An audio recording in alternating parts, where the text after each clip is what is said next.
Welcome back to another UFC fight prediction video. In this video, I'll be predicting the main card fights for UFC Fight Night, Dos Santos versus Ivanov. And I'm kind of late. I'm not even kind of late. I'm really late.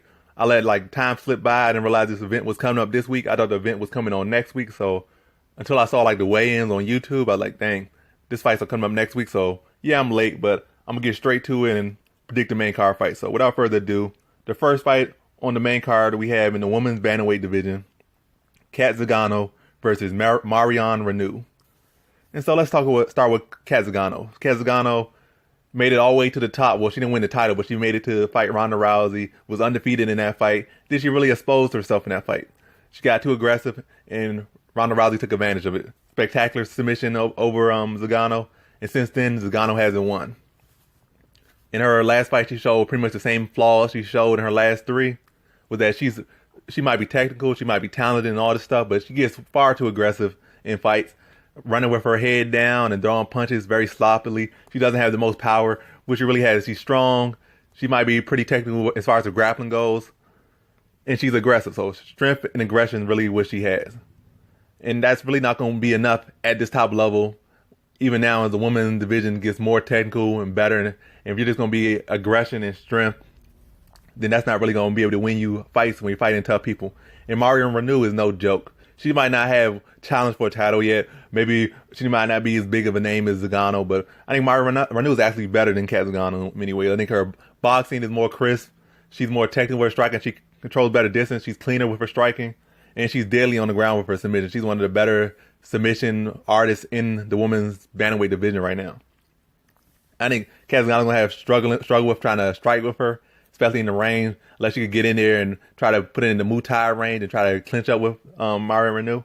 But if it goes to the mat, I think Marion Reneau is dangerous there. She could submit people off her back. She can submit people off top. It's a very dangerous matchup for Zingano unless she makes some adjustments. But I doubt Zingano will make those adjustments. Unless she actually makes adjustments and she just comes in is who she was in her last fight, she will lose this fight.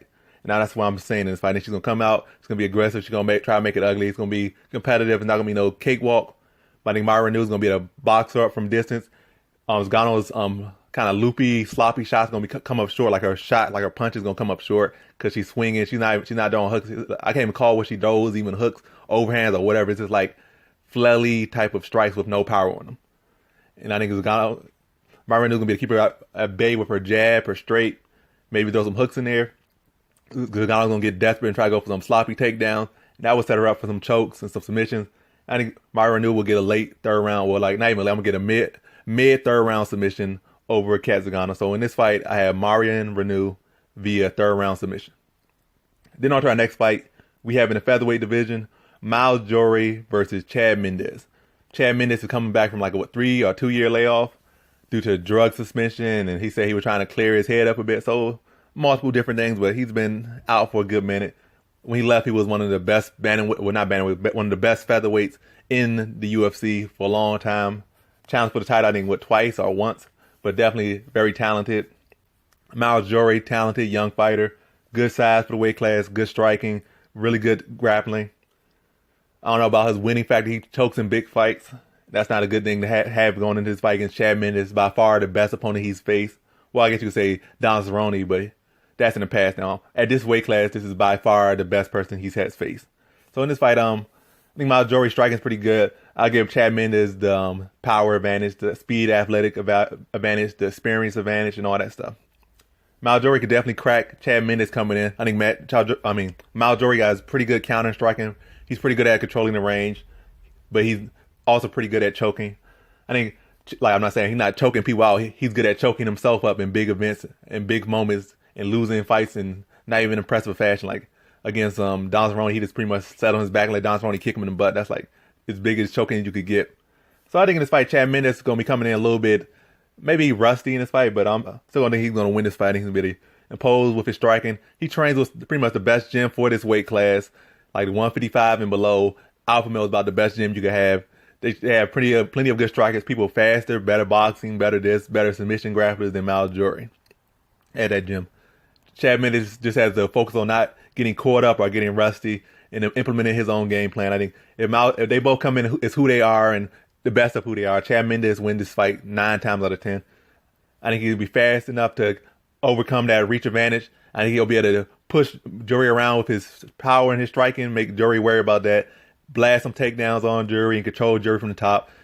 I think most of the submissions that Jury worked for, I think Chad Mendes gets it 10 times over at Alpha Male every day, so he's not going to be worried about what Jury is doing, less if he gives up his back to Jury. I don't think that's going to be too much of a problem. Being how, given Chad Mendes' frame and his style as wrestling, he's rarely ever going to give his back up to anybody unless maybe they drop him. And plus, it's going to be hard to kind of sink your legs in and get that body lock on him because he's so small and his torso is basically his whole body. So, I mean, a tough matchup, kind of, but I think Chad Mendes is going to dictate the pace. I think take him down, mix up on the feet, mixing the takedowns.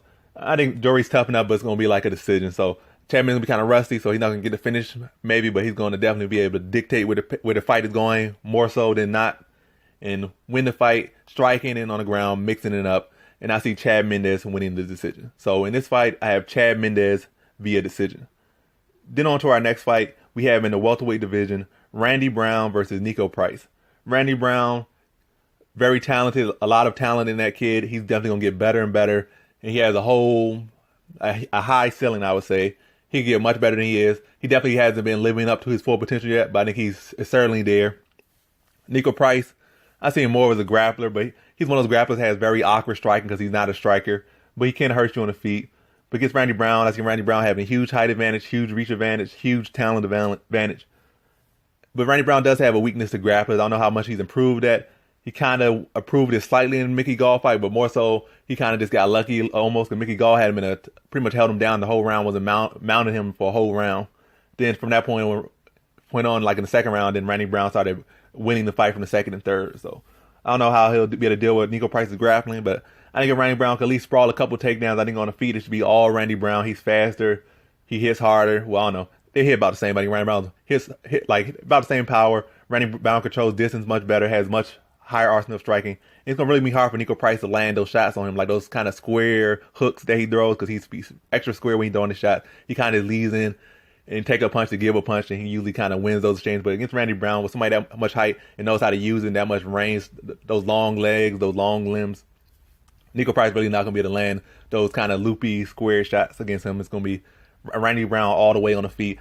Nico Price might try to apply a lot of pressure, but I think Randy Brown's going to be able to keep that distance. So in this fight, I just kind of see Randy Brown stopping Nico Price in the second round. I think Nico Price is really going to be coming forward hard with his chin forward, trying to land those big shots, trying to get in close, try to grapple. And I think that's going to leave him open for a counter shot, leave him open for big shots, leave him open to walk in the shots. I think Randy Brown's going to walk him right into a straight, drop him in the second round and finish him. So in this fight, I have Randy Brown via second round TKO. Then on to our next fight, we have in the featherweight division, Dennis Bermudez versus Rick Glenn. Dennis Bermudez is like riding a 3-fight losing streak, I believe. At one time was riding one of the better winning streaks in the featherweight division, maybe even the best winning streak outside of Jose Aldo's at the time. So he was on a impressive winning streak. And then I think on that winning streak, he beat Max Holloway as well. So he once was riding a pretty good winning streak, but now his confidence kind of waned a little bit. He's kind of seeing huge setbacks. And Rick Glenn is like definitely not like no superstar type fighter. He's like one of those fighters, like a journeyman type fighter. They have pretty much good everywhere, but they aren't spectacular anywhere. They have a wealth of knowledge, but they don't have the ability to win or have that X factor. I think Rick Glenn is kind of tall for the weight class. He's been in several different weight classes. He has good submissions, okay striking, not the most power, but he certainly can do just about everything on the feet. Not really athletic, but he's tough and gritty. I think Dennis Bermudez is athletic. He's kind of shorter, but he's explosive. A lot of power, a lot of technique, glass chin, good wrestling, good heart, good grit as well. So in this fight, I think that if Dennis Bermudez can even return to half the form that he was when he was riding that huge winning streak, I think he definitely has the advantage in wrestling, definitely has the strength advantage.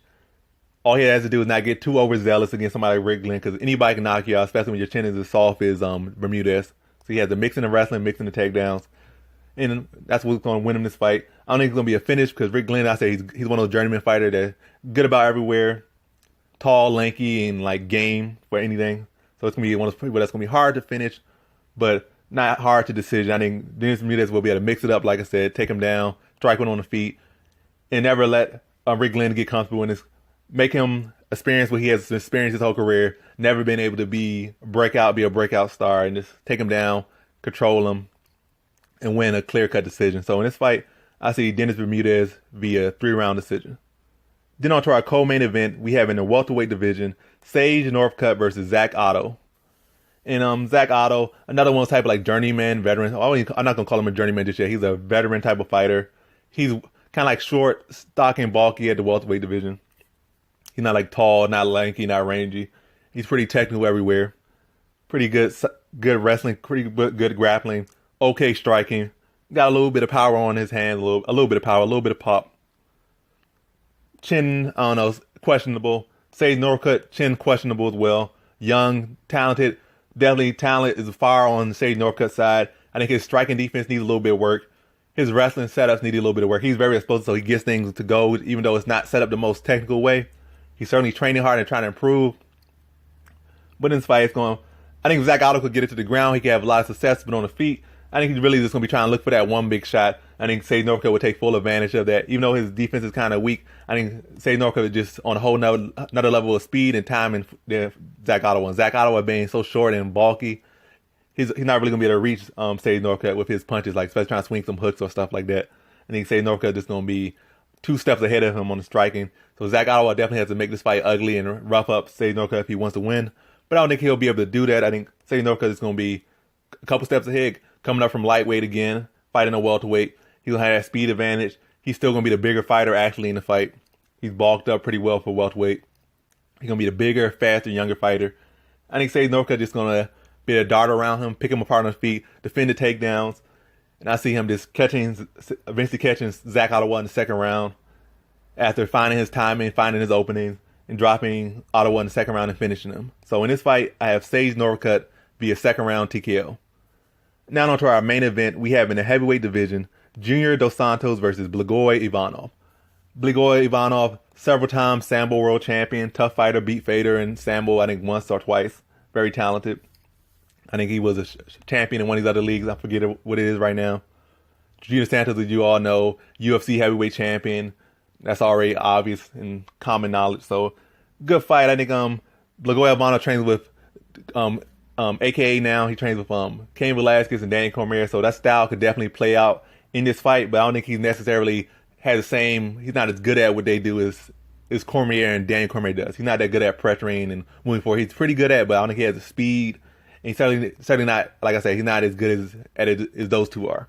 Because those two pretty much made a career on that style, whereas Blagoy is trying to adapt to that style. So that could work out for him, but it's really not going to be good enough to pull away the winners, in my opinion. I think Junior Santos will be the faster, more athletic fighter. He has pretty good boxing, he has longer reach, and he uses it pretty well because he has pretty good jab, good overhand right, good hooks. Only problem Junior Santos has is that he likes to put himself against the cage too much. And that's where Blagoy Ivanov has some success. He could rough him up in the clinch and try to hold him against the cage and land some good shots there. Blagoy certainly has power to hurt Junior Santos in that close range, but pretty much in the center of the cage, I think it's all Junior Santos. I think Junior Santos can be much faster. His boxing is much better. Striking is much better. Power is significantly better. But they're heavyweights, so they both have the power to knock each other out.